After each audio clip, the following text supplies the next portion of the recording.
dahil umuulan sa labas. Gagawa muna ako nito. Ito yung mga kakailanganin ko. Yan ang pang dahon niya. Ito naman yung petals na green, pink, red. Yan, pwedeng ilagay sa gitna.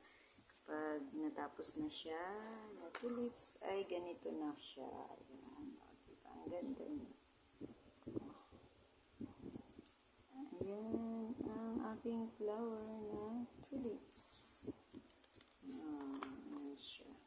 Gawa muna tayo at umuulan naman sa labas. Kaya, meron din akong mga rose. Kaya lang, ito pinalas ko to dahil mga dati ko na itong ginawa pa. Mag-start lang ako ulit ng rose.